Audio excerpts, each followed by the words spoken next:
तो जी हाँ प्यारे छात्रों, अगर आप चाहते हैं कक्षा 7वीं के विषय हिंदी के पेपर में हम पूरे 60 में से 60 नंबर लेके आए, तो मेरे प्यारे रसगुल्लो यहाँ पे फटाफट आपको ये क्वेश्चन पेपर याद कर लेना है, क्योंकि आप इसी क्वेश्चन पेपर से 6 मार्च के पेपर में हिंदी के पेपर में टॉपर बनने वाले हैं। तो चलिए बिना किसी देरी के इस क्वेश्चन पेपर को शुरू करते हैं, और जो छात्र नहीं देखेगा तो वो बहुत पछताएगा। फटाफट पढ़ लेना, पूरे क्वेश्चन इसे रट लेना। सबसे पहले बात करें, 2.5 घंटे आपका समय है, 60 अंकों का पेपर है, और देखिए आपको इसमें जो है इसका उत्तर आपको उत्तर पुस्तिका में लिखना है। 5 अंक के आपके सही विकल्प वाले क्वेश्चन आएंगे। पहला क्वेश्चन देखिए, बालकृष्ण को क्या अच्छा लगता है?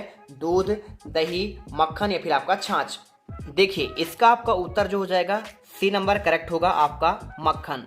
क्वेश्चन देखते हैं आपका, देखिए दूसरा, थोड़ा सा जूम कर लेते हैं जिससे आपको क्लियर समझ में आए। क्वेश्चन नंबर दूसरा देखिए, लिखा है बुंदेली के पितृ पुरुष हैं डॉक्टर सर हरसिंह गौर, ईश्वरी, भूषण या फिर देखिए आपका पद्माकर। तो आपका देखिए इसमें राइट आंसर जो करना है, बुंदेली के आपका पितृ पुरुष कहलाते हैं, वो कहलाते हैं आपके भूषण। ठीक है, यहाँ पे आपको सी नंबर आंसर करना है। तीसरा दिया है, न्याय शब्द का आपका विलोम शब्द है न्यायालय, न्यायप्रिय, अन्याय या फिर देखिए आपका अन्यथा। तो आपको इसमें राइट आंसर जो करना है आपका अन्याय हो जाएगा। देखिए न्याय का आपका उल्टा क्या होगा? अन्याय। ठीक है, और चौथा क्वेश्चन देखिए, वीर छत्रसाल का जन्म कहाँ हुआ था? मोर पहाड़ी पर, गौर पहाड़ी पर, मडोर पहाड़ी पर या फिर देखिए इनमें से कोई नहीं। तो आपका जो राइट आंसर हो जाएगा देखिए आपका इसमें मोर पहाड़ी पर हो जाएगा। वीडियो अच्छी लगे, दिल से पसंद आए तो वीडियो को लाइक करना, चैनल सब्सक्राइब जरूर करना मेरे प्यारे रसगुल्लो। ठीक है, पांचवा देखिए, अग्रवाल समाज के कितने गोत्र प्रचलित है? 15, 17, 18 या फिर 20? आपका एक नंबर का ये भी है। राइट आंसर आपको देखिए सी नंबर आपका 18 करना है। इसके बाद चलिए देखते हैं आपका रिक्तान क्वेश्चन 6 से आपके 10 तक। इससे पूछा गया देखिए छठवां नंबर, सन 1954 में भारत सरकार ने डॉक्टर रमन को डैश डैश उपाधि देकर सम्मानित किया। अब अगर मैं आंसर की बात करूं तो आपको इसमें क्या भरना है? आपको भरना है भारत रत्न की उपाधि देकर। ठीक है, उत्तर क्या लिख लेंगे? आपका हो जाएगा भारत रत्न। मैं लिख देता हूं आंसर, ये देखिए भारत और आपको लिखना है रत्न। क्वेश्चन देखिए सातवां, कर्मंडे वदक बधिकारत से माँ फलेसु कदर्शन, उपरोक्त बात किसने कहा था? तो आप जानते हैं, देखिए ये कहा था आपका श्री कृष्ण ने। ठीक है, आप उत्तर जो है इसमें श्री कृष्ण कर देंगे। अगला देखिए, भारत एक खोज डैश डैश द्वारा लिखी गई प्रसिद्ध पुस्तक है, एक नंबर क्वेश्चन। तो आपका ये हो जाएगा जवाहरलाल नेहरू। ठीक है, हमारे पहले प्रधानमंत्री थे देश के, भारत देश के, जवाहरलाल नेहरू इसमें आंसर कर दीजिएगा। ठीक है, ये देखिए आपका आंसर हो जाएगा। इसके बाद देख लीजिए आपका नेक्स्ट क्वेश्चन नंबर 9, धिन धिन धा धमक धमक पंक्ति में कौन सा आपका अलंकार है? राइट आंसर आपका हो जाएगा देखिए आपका इसमें अनुप्रास अलंकार। ठीक है, ये देखिए आपका आंसर होगा। 10वां देखिए, अष्टांग योग का चौथा अंग कौन सा आपका होता है? इसमें आपका हो जाता है आपका प्राणायाम। तो आपको यहाँ पे जो है आंसर आपको प्राणायाम करना है।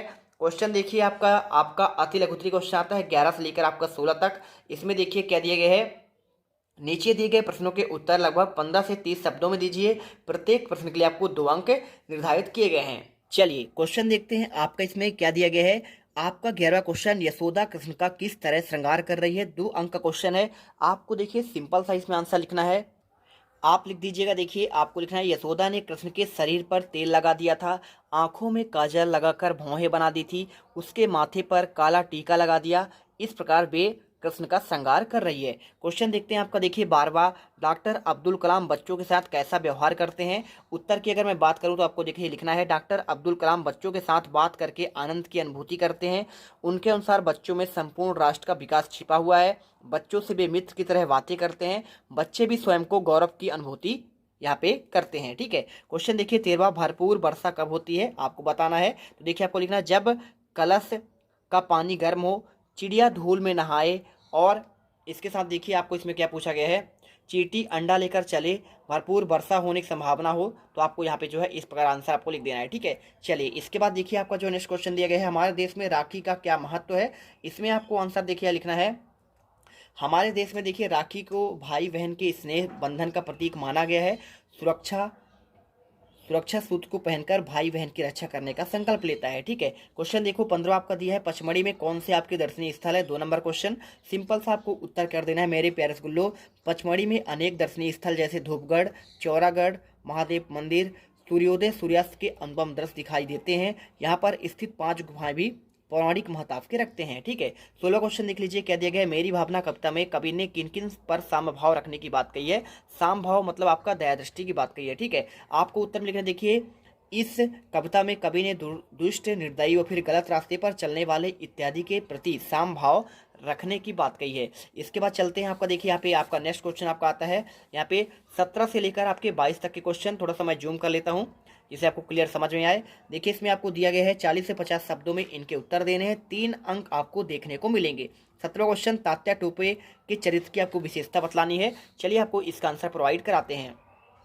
उत्तर में आपको लिखना, देखिए तात्या टोपे लक्ष्मीबाई के एक सहयोगी थे। वे प्रथम स्वतंत्रता संग्राम 1857 के सेनानी है। वे मातृभूमि की सुरक्षा और स्वराज की नींव का आधार है। वे निर्भीक होकर शत्रु से लोहा लेते हैं। क्वेश्चन अगला देखो आपका 18वां, हमें अपने साथ किन्हें लेकर चलना चाहिए। 3 नंबर क्वेश्चन, तो देखिए हमें अपने साथ जमाने को लेकर चलना चाहिए, साथ ही पिछड़े हुए लोगों को भी आपको आगे बढ़ाने की कोशिश करनी चाहिए। 19वां, देखिए डॉक्टर रमन की क्या क्या अभिलाषा थी, यानी क्या क्या इच्छा थी। तो देखिए आपको अभी डॉक्टर रमन की अभिलाषा थी कि हमारा देश वैज्ञानिक खोजों के मामले में अपने पैरों पर खड़ा हो जाए और हमें विदेशों का मुंह ताकना ना पड़े। जैसे वर्तमान परिस्थिति में देखिए नासा के ऊपर हम लोग पहले क्या था, भूतकाल की बात कर रहा है कि नासा से हम लोग क्या थे, आश्रित थे, लेकिन वर्तमान में हमारे यहाँ इसरो का देखिए विकास हुआ है और बहुत ही बेहतरीन काम कर रहा है और हम जो है आत्मनिर्भर बन चुके हैं। इसके बाद देख लीजिए आपका दिया है 20वां, राजा और आखेटक के बीच क्या विवाद हुआ। उत्तर में आपको देखिए लिखना है, राजा और आखेटक के बीच यह विवाद हुआ कि राजा उस घायल हंस पर अपना अधिकार बता रहा है और उधर आखेटक भी कहता है कि इस पर मेरा अधिकार है क्योंकि मैंने इसे मारा है, और इस तरह रक्षक और भक्षक के मध्य अधिकार का विवाद हो जाता है। इसके बाद देखते हैं आपका, देखिए क्वेश्चन 21वां, गंगा नदी में नेहरू जी ने कौन कौन सी भावनाएं लिपटी हुई हैं। 3 नंबर क्वेश्चन, तो देखिए आपको उत्तर थोड़ा सा बड़ा आपको लिखना है। ठीक है, इससे आपको लिखना पड़ेगा, नेहरू जी ने देखिए गंगा जी को बेहद करीब और लंबे समय तक देखा और लिपटी हुई गंगा के प्राकृतिक सौंदर्य, उनके पल पल बदलते स्वरूप, पग पग परिवर्तित होते हुए मार्ग के मनोरम दृश्य सदैव स्मृति पटल पर ताजा रहते हैं। गंगा जनता की सर्वप्रिय नदी है, वह तो भारत की प्राचीन सभ्यता की प्रतीक है। वास्तव में गंगा नेहरू के लिए एकमात्र नदी न होकर भूत को वर्तमान के मार्ग से होते हुए भविष्य को जोड़ने का एक जीवनदायक स्रोत है। ठीक है, चलिए वीडियो अच्छी लगे दिल से वीडियो लाइक करना, चैनल को सब्सक्राइब जरूर कर लेना है। चलिए 22वां क्वेश्चन देखिए, सुभाष चंद्र बोस ने लोकमान्य तिलक को विश्व के महापुरुषों की प्रथम पंक्ति में स्थान मिलने पर सिफारिश क्यों की है। इसके अगर मैं आंसर की बात करूँ, देखिए आपको लिखना है, सुभाष चंद्र बोस ने सिफारिश की है क्योंकि लोकमान्य तिलक को विश्व में महापुरुषों की प्रथम पंक्ति में स्थान मिले, क्योंकि लोकमान्य तिलक प्रतिकूल और शक्तिहारी वातावरण में गीताभास जैसे महान दर्शन की रचना कर सके। उसमें प्रकांड पांडित्य था, प्रबल इच्छा शक्ति थी, उनमें साधना की गहराई और सहनशीलता था। वे बौद्धिक क्षमतावान, संघर्ष शक्ति से संयुक्त थे। उन्होंने वंदे ग्रह के अंधकारमय दिनों में अपनी मातृभूमि के लिए गीता, महाभारत जैसे अतुलनीय ग्रंथ की रचना भेंट स्वरूप प्रस्तुत की थी। चलिए ठीक है ना। इसके बाद देखो आपका 23 से आपके यहाँ पे 26 तक के क्वेश्चन जो आपको मिलेंगे 75 से 100 शब्दों में लिखना है, 4 अंक आपको देखने को मिलेगा। 23वां क्वेश्चन लिखा, छोटा जादूगर का खेल उस दिन क्यों नहीं जमा। उत्तर बहुत सिंपल है, देखिए लिखना है, छोटा जादूगर खेल उस दिन इसलिए नहीं जमा क्योंकि उसे अपनी बीमार माँ की बीमार की दशा सताई जा रही थी, साथ ही उसे माँ के कहे शब्द बार बार उसके मस्तिष्क में कौंध रहे थे। वह उस दिन जल्दी लौटकर आ जाए क्योंकि उनकी घड़ी आपका समीप ही थी। चलिए क्वेश्चन देखिए 24वां, निम्नलिखित अपठित गद्यांश को पढ़कर उत्तर देना है। 5 नंबर का, संस्कृति का समान अर्थ है मानव जीवन के दैनिक आचार विचार, रहन सहन, क्रियाकलाप आदि। वास्तव में संस्कृति का निर्माण लंबी परंपरा के बाद होता है। देखिए संस्कृति के बारे में पूरा इसमें दिया गया है, क्वेश्चन में आपके पूछे गए हैं संस्कृति का आपका क्या अर्थ है। ठीक है, तो सिंपल सा देखिए आपको आंसर लिखना है। इसका देखिए अर्थ आपका है मानव जीवन के दैनिक आचार व्यवहार, रहन सहन और क्रियाकलाप आदि से है। खा नंबर देखिए, संस्कृति को विरासत का स्वरूप क्यों कहा गया है। उत्तर में आपको लिखना है, देखिए संस्कृति का निर्माण एक लंबी परंपरा के बाद होता है, इसलिए इसे विरासत का स्वरूप कहा गया है। इसके बाद देखो क्या दिया गया है, सभ्यता और संस्कृति का क्या अर्थ है। उत्तर में आपको लिखना है, मनुष्य की सभ्यता का अनुमान सुख सुविधाओं से लगाया जाता है। संस्कृति का आपका आचार विचार आपको देखिए यहाँ पे पूरा होता है। ठीक है, ग नंबर देखो, सभ्यता और संस्कृति का अर्थ क्या है। तो देखिए आपको यहाँ पे लिखना पड़ेगा, सभ्यता और संस्कृति दोनों एक दूसरे के पूरक हैं। अंतर केवल इतना ही है कि सभ्यता के समय के साथ बदलती है लेकिन संस्कृति आपका शाश्वत रहती है। ठीक है, चलिए लास्ट में देखिए गद्यांश का उचित शीर्षक पूछा गया है, आपको लिख देना है सभ्यता और आपका संस्कृति, आपका उत्तर यहाँ पे मिल जाएगा। क्वेश्चन 25वां देखिए, मलेरिया बुखार आ जाने के कारण 3 दिन के अवकाश हेतु आपका प्रधानाध्यापक को एक प्रार्थना पत्र लिखना है। सिंपल सा क्वेश्चन है, देखिए कुछ आपको करना है नहीं, इसमें आपको सिंपल सा आंसर आपको लिखना है। देखिए सेवा में प्रधानाध्यापक महोदय। विद्यालय का नाम लिख दीजिएगा शासकीय पूर्व उच्चतर माध्यमिक विद्यालय शहडोल, उज्जैन, उमरिया, आपका जो भी लिख दीजिएगा। ठीक है, स्थान, दिनांक लिख दीजिएगा। विषय में आपको लिखना है 3 दिन के अवकाश हेतु प्रार्थना पत्र। मान्यवर सविनय नम्र निवेदन है कि अपना नाम, जैसे आपका नाम क्या है, शीला है, मेरा नाम शीला है, मैं आपकी कक्षा 7वीं की छात्रा हूँ।